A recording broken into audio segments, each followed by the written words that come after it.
నమస్కారం రేషియా టీవీ వార్తలకు స్వాగతం. నా పేరు సుమలత. వార్తల ముందుగా హెడ్లైన్స్.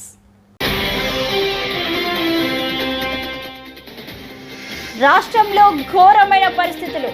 రెడ్ బుక్ పాలన సాగుతుంది. వైఎస్ జగన్ రాష్ట్రంలో శాంతి భద్రతలు దిగజారిపోయాయని వ్యాఖ్య.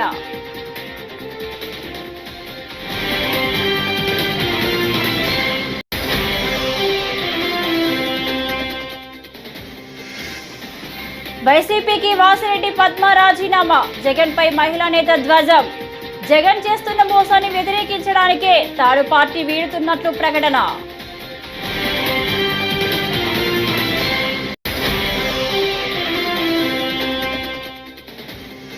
ఏపీ కేబినెట్ భేటీ.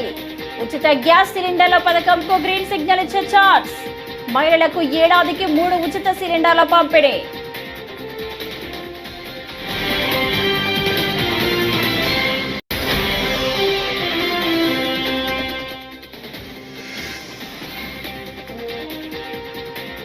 కూటమి ప్రభుత్వంలో మహిళలకు రక్షణ లేదు. విడుదల రజని.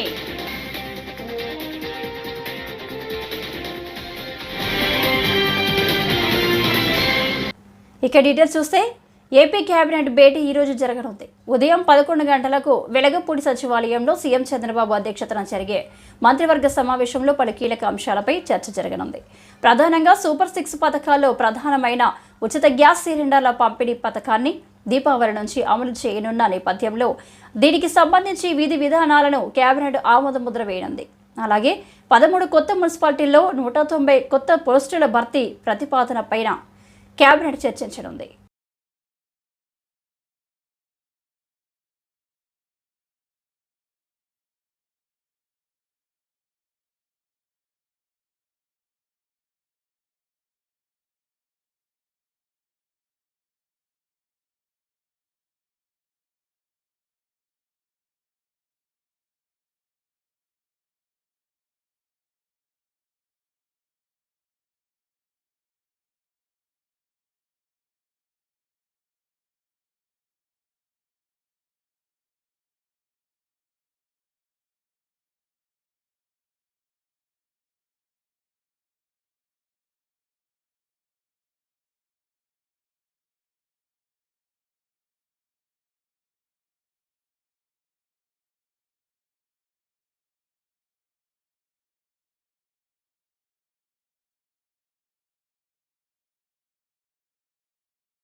గుంటూరు జిల్లా తెనాలికి చెందిన యువతి సహానా రౌడీ షీటర్ నవీన్ దాడిలో తీవ్రంగా గాయపడి మృతి చెందిన విషయం తెలిసిందే.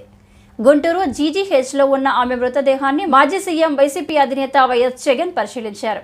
మృతురాలి కుటుంబ సభ్యులను పరామర్శించారు. పార్టీ తరపున సహానా ఫ్యామిలీని ఆదుకుంటామని హామీ ఇచ్చారు. అలాగే రాష్ట్రంలో ఇప్పటి వరకు వివిధ ఘటనల్లో చనిపోయిన 6 ఆడపిల్లల కుటుంబాలకు వైసీపీ తరపున 10 లక్షల రూపాయల ఆర్థిక సాయం ఇస్తామన్నారు. అనంతరం జగన్ విలేకరులతో మాట్లాడారు. దిశ యాప్ కోసం ఎప్పుడు చూడని విధంగా 18 దిశ పోలీస్ స్టేషన్లు, ప్రత్యేకంగా 13 పోక్సో కోర్టులు, 12 మహిళా కోర్టులు, ప్రత్యేకంగా ప్రతి జిల్లాలోనూ పబ్లిక్ ప్రాసిక్యూటర్లను, 900 బైకులు, 163 బొలెరో వాహనాలు పోలీసులకు దీనికోసమే కేటాయింపు చేయడం జరిగింది.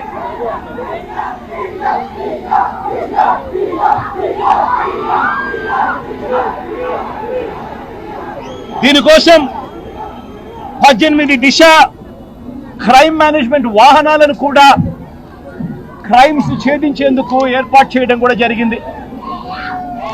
దిశ వ్యవస్థ ఇంత బాగా పనిచేస్తా ఉన్న పరిస్థితుల్లో ఏకంగా అత్యుత్తమ పోలీసింగ్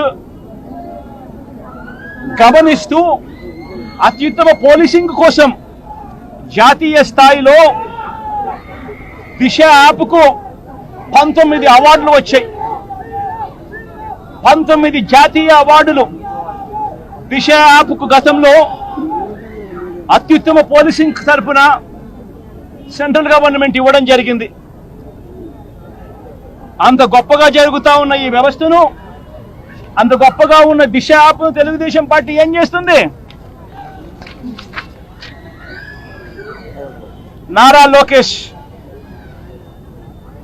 బుద్ధి తక్కువ అంటారు ఈ మనిషికి, జ్ఞానం తక్కువ అంటారు ఈ మనిషిని, పప్పు అని కూడా అంటారు. నిజంగా ఈయన పప్పు అని చెప్పడానికి ఇదే నిదర్శనం. ఎవడన్నా బుద్ధి జ్ఞానం ఉన్నాడు ఎవడన్నా దిశ బిల్లును, దిశ యాప్ను ఎవడన్నా కాల్ చేస్తాడా చెప్పండి? దిశ యాప్ను, దిశ చట్టాన్ని, దిశ యాప్ను, దిశ చట్టాన్ని మంచి చేసే దీనిని బుద్ధున్నాడు ఎవడన్నా కాల్ చేస్తాడా చెప్పండి? ఈ బుద్ధి లేని ఈ మనిషికి, ఈ పప్పు లాంటి ఈ మనిషికి ఇంకొకరు ఎవరు తోడు అని అంటే పక్కన హోమ్ మినిస్టర్. ఆయనకు కూడా నిజంగా బుద్ధి ఉందా లేదా అని అడుగుతా ఉన్నా. ఇద్దరు కలిసి దిశ యాప్ను కాల్ చేస్తా ఉన్న ఫోటో, దిశ చట్టాన్ని కాల్ చేస్తా ఉన్న ఫోటో.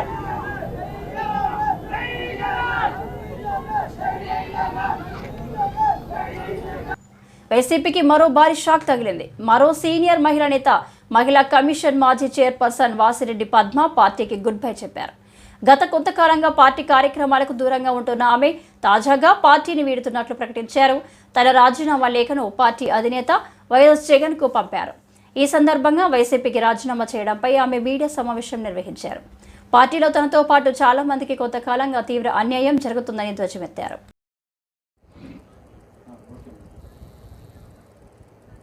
వైఎస్ఆర్ కాంగ్రెస్ పార్టీకి గుడ్ బై చెప్తూ ఈరోజు మీడియా ద్వారా రాజీనామా నిర్ణయాన్ని ప్రజల ముందు ఉంచడం జరిగింది. ఎందుకంటే ఒక రాజకీయ పార్టీ అనేటటువంటిది ఒక కలెక్టివ్ వర్క్. ఎంతోమంది పనిచేస్తే ఒక విజయం, ఒక పార్టీకి సంబంధించినటువంటి కార్యక్రమాల నిర్వహణ, ఇదంతా కూడా ఆధారపడి ఉంటుంది.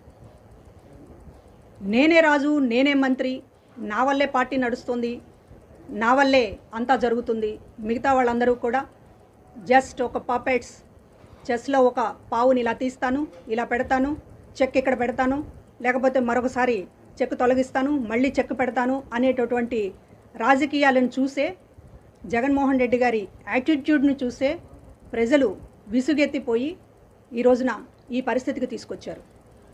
ప్రజా తీర్పు తర్వాత కూడా ఏమాత్రం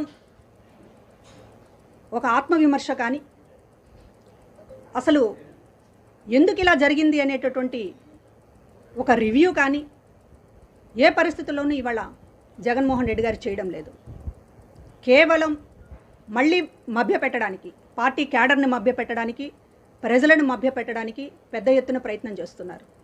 గుడ్ బుక్ పెడతాను, ఇప్పుడు పార్టీ కోసం కష్టపడినటువంటి నాయకులకి, కార్యకర్తలకి ప్రమోషన్లు ఉంటాయి, గుడ్ బుక్లో పేర్లు రాస్తాను అని చెప్పి మాట్లాడుతున్నారు. 2011లో మీరు పార్టీ పెట్టారు. 2011 నుంచి ఇప్పటిదాకా కార్యకర్తలు అనేక మంది ప్రాణాలు ఇచ్చారు, జీవితాలను ఇచ్చారు, ఆస్తులు పోగొట్టుకుని రోడ్డును పడ్డారు.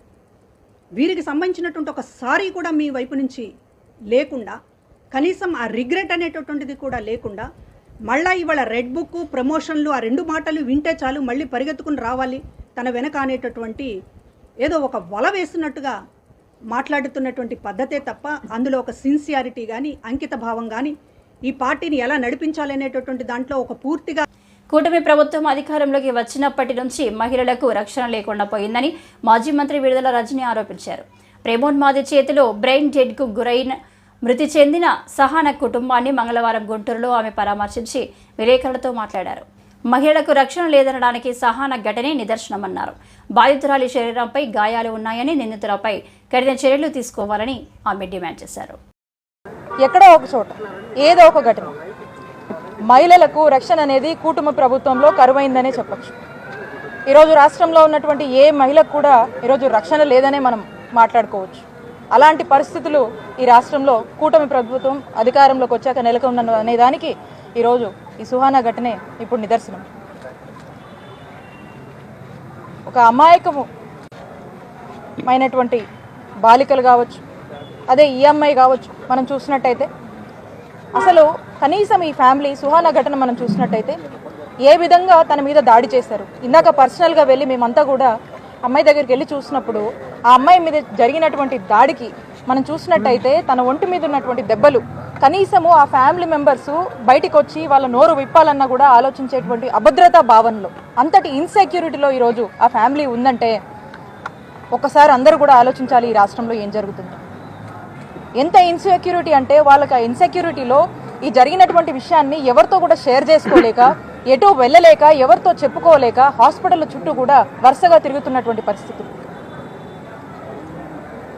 వరుసగా మనం చూసినట్టయితే దాదాపు ఒక 4-5 హాస్పిటళ్ళు వరుసగా తిరిగి జీజీహెచ్కి వచ్చినటువంటి పరిస్థితి. అంటే ఎంత ఇన్సెక్యూరిటీ వాళ్ళలో నడుస్తుంది. ఈ రాష్ట్రంలో మహిళలకు ఏమాత్రం కూడా రక్షణ లేదేమో పూర్తి స్థాయిలో అనేటువంటి అనుమానాలు కూడా ఈరోజు ప్రతి ఒక్కరికి కూడా అనిపించేలాగుంది. మనం చూసినట్టయితే గతంలో తీసుకుందాం, జగనన్న ప్రభుత్వంలో ఉమెన్ సేఫ్టీ విషయంలో, ఉమెన్ సెక్యూరిటీ విషయంలో ప్రతి ఒక్క దాంట్లో కూడా ప్రభుత్వం, జగనన్న ప్రభుత్వం వచ్చిన నాటి నుంచి కూడా ఏ విధంగా జగనన్న ప్రభుత్వం అడుగులు వేసింది, ఏ విధంగా ఆంధ్రప్రదేశ్ రాష్ట్రంలో ప్రతి ఒక్క మహిళ కూడా మేము సెక్యూర్గా ఉన్నాము, మేము సేఫ్గా ఉన్నాము, దిశ యాప్ లాంటివి ఉన్నాయి, దిశ లాంటి చట్టాలు ఆలోచన చేసి జగనన్న తీసుకొచ్చారు. మరి ఎలాంటి ఆలోచనలు చేసి ఏ విధంగా పకడ్బందీగా పోలీస్ స్టేషన్లు కానీ, పోలీస్ వ్యవస్థ కానీ ఈ రాష్ట్రంలో లా అండ్ ఆర్డర్ పనిచేసింది అనేటువంటి విషయం అందరూ కూడా ఒకసారి గుర్తు చేసుకోండి. మరి ఇప్పుడు చూస్తే దిశ చట్టాలు లాంటి చట్టాలు అవసరం ఉందని మళ్ళీ అనిపిస్తుంది మనకి. కాంగ్రెస్ పార్టీ ప్రధాన కార్యదర్శి ప్రియాంక గాంధీ తొలిసారి ఎన్నికల రణరంగంలోకి దూకారు. కేరళలోని వయానాడుకు జరగనున్న ఉప ఎన్నికల బరిలోకి దిగిన ఆమె మధ్యాహ్నం 12 గంటలకు నామినేషన్ దాఖలు చేశారు. గత లోక్సభ ఎన్నికల్లో వయానాడు రాయ్ బరేలీ నుంచి పోటీ చేసి విజయం సాధించిన రాహుల్ గాంధీ వాయనాడు స్థానానికి రాజీనామా చేయడంతో ఉప ఎన్నిక అనివార్యమైంది. నామినేషన్ దాఖలుకు ముందు సోదరుడు రాహుల్ గాంధీతో కలిసి ప్రియాంక రోడ్ షో నిర్వహించారు.